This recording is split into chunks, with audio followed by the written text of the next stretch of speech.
here's a little bit of the lifestyle that I have to live and the conversations that I have to have with my kids.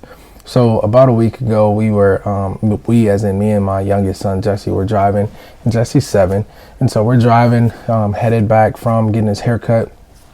And on the way home, we saw there were like 5 cop cars and only two cars, but what it looked like they were only pulling over 1 car in it, and they had African American people inside. And so I quietly, but like indiscreetly, pulled over and made sure that we were kind of in distance of being able to watch. And so Jesse says, "Hey, Daddy, what are we doing?" And I said, "Do you see all of those, police cars?" And he was like, "Yeah."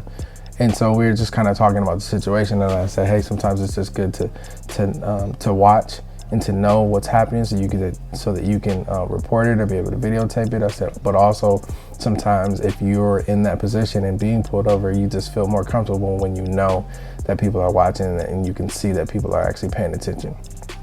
So I asked him a little bit if he was nervous, and he said it was a little bit. And I just said, "Well, there's nothing to be nervous about.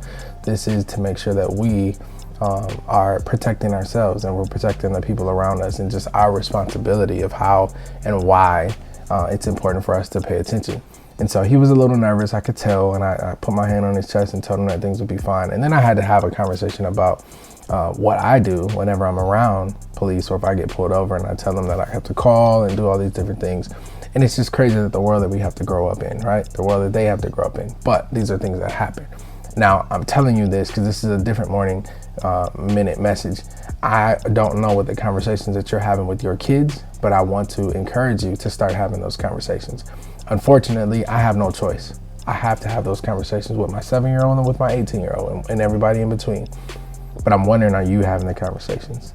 I'm wondering, are you struggling trying to figure out what to say and what to do?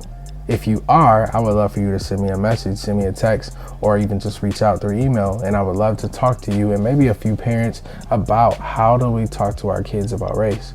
How do we have these different conversations about being anti-racist promoters and living anti-racism lives?